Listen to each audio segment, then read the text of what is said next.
দুনিয়াটা আল্লাহ রাব্বুল আলামিন এমনভাবে সৃষ্টি করেছেন যে এখানে সুখ দুঃখের মিশ্রণ।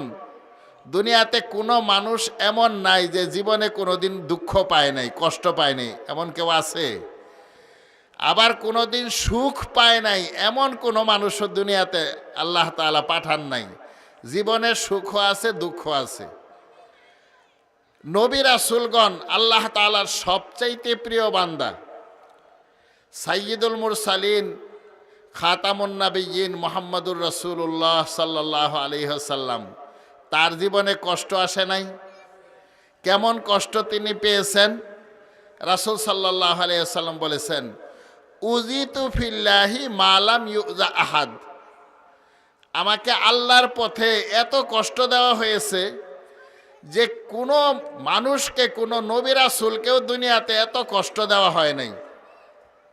বুখারী শরীফে একখানা হাদিস, আল্লাহ রসুল সাল্লাল্লাহু আলাইহি ওয়াসাল্লাম সাহাবাদেরকে বলছেন যে একজন আল্লাহর নবী, তার উম্মতেরা তাকে মেরে মেরে পুরাটা শরীর রক্তাক্ত করে ফেলেছে, কিন্তু ওই নবী আল্লাহ তাআলার কাছে দোয়া করেছেন, আল্লাহুম্মা হদি কওমি ফাইন্নাহুম লা ইয়ালামুন। হে আল্লাহ, আমার কওমকে আপনি হেদায়েত দান করুন, কারণ তারা যে আমি নবীর উপরে আঘাত করে তারা তো বুঝে না, না বুঝে করে, সুতরাং তাদেরকে আপনি হেদায়েত দান করুন। এই নবীটাকে মুহাম্মদুর রাসূলুল্লাহ সাল্লাল্লাহু আলাইহি ওয়াসাল্লাম নিজে। আল্লাহ রাসূলকে শারীরিকভাবে কষ্ট দেওয়া হয়েছে, মানসিকভাবে নিপীড়ন করা হয়েছে, কষ্ট দেওয়া হয়েছে, যেটার কোনো হিসাব নাই।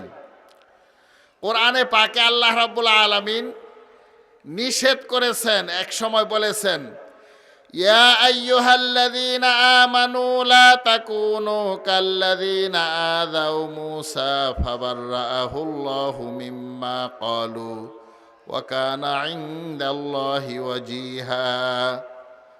আল্লাহ রাব্বুল আলামিন বলেন, হে ঈমানদারেরা, তোমরা তাদের মতো হইও না যারা মূসাকে কষ্ট দিয়েছে। মূসা আলাইহিস সালাম আল্লাহ তাআলার অনেক বড় নবী। তো নবী রাসূলকে তার উম্মতেরা কষ্ট দিয়েছে। উম্মত আবার দুই প্রকার, একটা হলো নবীর কথা মেনে নবীর দিন গ্রহণ করেছে, এই ধরনের উম্মত, এদেরকে বলা হয় উম্মতে ইজাবাত, যারা নবীর ডাকে সাড়া দিয়েছে, সেই সাড়া দেওয়া উম্মত। আরেক প্রকারের উম্মত হলো যাদের প্রতি নবীর দাওয়াত পেশ করা আছে কিন্তু দিন কবুল করে নাই। তো আল্লাহ রাসূলকেও কষ্ট দেওয়া হয়েছে। তো আল্লাহ তাআলা বলেন যে মূসাকে যেমন কষ্ট দেওয়া হয়েছে, তোমরা নবীকে সেরকম কষ্ট দিও না। মূসা আলাইহিস সালামকে কেমন কষ্ট দেওয়া হয়েছে কোরআনে পাকের মধ্যে কয় পারা? 30 পারা। 30 পারার মধ্যে 27টা পারার মধ্যেই মূসা আলাইহিস সালামের ঘটনা, কষ্টের ঘটনা, বিজয়ের ঘটনা, বিভিন্ন প্রকারের আমাদের জন্য যত শিক্ষণীয় ঘটনা আছে মূসা আলাইহিস সালামের জিন্দেগিতে, সেই শিক্ষণীয় ঘটনায় ভরপুর। এই জন্য কোরআনে পাকের 30 পারার মধ্যে 27টা পারাতেই মূসা আলাইহিস সালামের কথা কম বেশি আছে। কথায় কষ্ট দিয়েছে কতভাবে, তার একটা দৃষ্টান্ত বুখারী শরীফে হাদিস আছে। মূসা আলাইহিস সালাম ছিলেন, আল্লাহ রাসূল বলেছেন, কানা মূসা হাইয়্যুন, তিনি খুব লাজুক স্বভাবের ছিলেন, পুরুষ মানুষ। কিন্তু আমরা শীতের দিনে যেরকম জামা কাপড় পরি, মূসা আলাইহিস সালাম সব সময় এমনভাবে জামা কাপড় পরে থাকতেন যে তার শরীর দেখা যেত না। কিন্তু ওই জামানায় বনি ইসরাইলেরা তারা গোসল করার সময় দল বেঁধে সমুদ্র সৈকতে, সাগর পাড়ে গিয়ে, নদীর পাড়ে গিয়ে দল বেঁধে উলঙ্গ হয়ে, বিবস্ত্র হয়ে গোসল করত। কিন্তু মূসা আলাইহিস সালাম তো কখনো বিবস্ত্র হবেন প্রশ্নই আসে না। এই জন্য তারা একটা বদনাম রটিয়ে দেয় মূসা আলাইহিস সালামের, কি? ইন্না মূসা লা আদার, মূসা হইল রোগী মানুষ। কি রোগ? হাদিসে এসেছে যে মূসার হয়তো সে আব্রাস, তার ভিতরে কুষ্ঠ রোগ আছে, এই জন্য চামড়া ঢেকে রাখে, আমাদেরকে দেখতে দেয় না। না হলে মুসা হলো আদার, তার এক শিরা রোগ আছে। সে যদি আমাদের মতো বিবস্ত্র হয়ে নদীর ঘাটে গোসল করে তাহলে তো আমরা দেখে ফেলবো তার রোগটা। এই জন্য সে কোনো সময় বিবস্ত্র হয়ে আমাদের সঙ্গে গোসল করতে রাজি হয় না। আর না হলে অন্য যে কোনো আফাত, যে কোনো রোগ তার শরীরে আছে, যেটা দেখাইলে আমরা সব জেনে যাব যে মুসা এই ধরনের রোগী, এই জন্য সে আমাদের সামনে কখনো উলঙ্গ হয়ে গোসল করে না। কিন্তু তাদের এই কথায় কি মুসা আলাইহিস সালাম কাপড় ছেড়ে দিবেন? এটা তো আল্লাহর নবীর জন্য কখনোই সম্ভব না। কিন্তু আল্লাহ তাআলা দেন, আল্লাহ তাআলা চান যে এই পুরা বনি ইসরায়েলের মধ্যে লক্ষ লক্ষ মানুষ, তাদের মধ্যে যে বদনাম রটিয়ে দেওয়া হয়েছে, এই বদনাম থেকে মুসাকে মুক্ত করা, এটা হলো আল্লাহ তাআলার উদ্দেশ্য। একদিন মুসা আলাইহিস সালাম নদীর ঘাটে, যেমন ঝোপঝাড় থাকে বিভিন্ন জায়গায়, এরকম একটা একেবারে নিরিবিলি জায়গায় যেখানে কোনো মানব বলতে কেউ নাই, জনমানব শূন্য একটা নির্জন জায়গায় মুসা আলাইহিস সালাম গোসল করবেন। কিন্তু ওই দিন কাপড় আছে মাত্র শরীরে একটা। এখন একটা কাপড় যদি ভিজে যায় তাহলে এটা আবার পরা তো সমস্যা, অসুবিধা।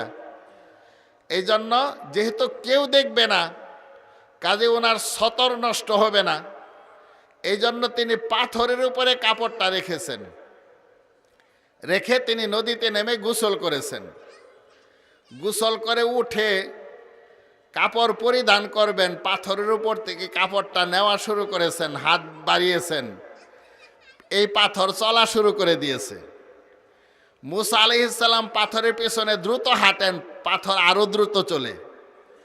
মুসা আলাইহিস সালাম দৌড়ান পাথরের পিছনে পিছনে, পাথরও দৌড়ায়। মুসা আলাইহিস সালাম পাথরটাকে আর ধরতে পারেন নাই। যেতে যেতে এই পাথর দিয়ে গিয়ে বনি ইসরাইলের যে বড় মজমা ছিল, এই মজলিসের ভিতরে ভর মজমা, যেমন দরবার হয়, সালিশ হয়, বড় বড় মিটিং হয় না, এরকম এক বড় মজমার মধ্যে গিয়ে বা বড় মাহফিলের মধ্যে মাঝে গিয়ে পাথরটা থামছে। মুসা আলাইহিস সালাম সঙ্গে সঙ্গে পাথর কাপড়টা নিলেন। কিন্তু এতক্ষণে বনি ইসরাইল দেখে ফেলল যে মুসা আলাইহিস সালামের কোনো রূপ তো নাই। মুসার মতো এমন সুন্দর শারীরিক আকৃতি, এত সুন্দর গঠনের, এত সুন্দর রঙের মানুষ বনি ইসরাইল না, তারা জীবনে অন্য কাউকেই দেখে নাই। এবং কোনো রোগ বালা মুসিবত বলতে তো কিচ্ছু নাই, সম্পূর্ণ সুস্থ সবল সুঠামদেহী হযরত মুসা আলাইহিস সালামকে তারা দেখে ফেললেন। তো আল্লাহ রাব্বুল আলামিন কোরআনে পাকে এই ঘটনার প্রতি ইঙ্গিত দিয়েছেন। রাসূল সাল্লাল্লাহু আলাইহি ওয়াসাল্লাম হাদিসে পুরা ঘটনার বর্ণনা দিয়েছেন। আল্লাহ তাআলা বলেছেন, ইয়া আইয়ুহাল্লাযীনা আমানু লা তাকুনু কাল্লাযীনা আযাউ মূসা ফাবাররাআহুল্লাহু মিম্মা ক্বালু ওয়া কানা ইনদাল্লাহি ওয়াজিহা। হে ঈমানদারেরা, তোমরা তাদের মতো হইও না যারা নবী মূসাকে কষ্ট দিয়েছে। তার বিভিন্ন দোষ তারা সমাজের মধ্যে রটনা করেছে, কিন্তু আল্লাহ রাব্বুল আলামিন তাকে সেই দোষ থেকে সম্পূর্ণরূপে মুক্ত করে রেখেছেন। ওয়া কানা ইনদাল্লাহি ওয়াজিহা, মূসা ছিলেন আল্লাহ তাআলার অভিমুখী। আলাইহিস সালামকে নির্দোষ আল্লাহ তাআলা প্রমাণ করে দিলেন।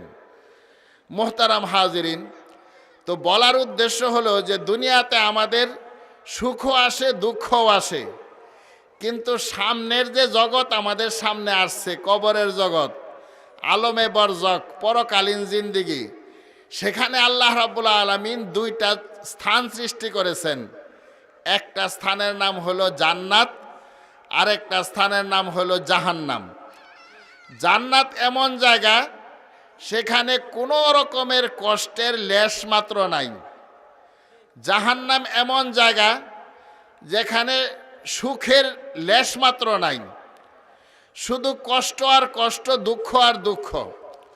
দুনিয়ার জীবনে যারা আল্লাহ তাআলার হুকুম এবং রাসূল সাল্লাল্লাহু আলাইহি সাল্লামের তরিকা মেনে জীবনযাপন করবে, আল্লাহ রাব্বুল আলামিন তাকে স্বাধীনতার জিন্দেগি জান্নাতে দান করবেন।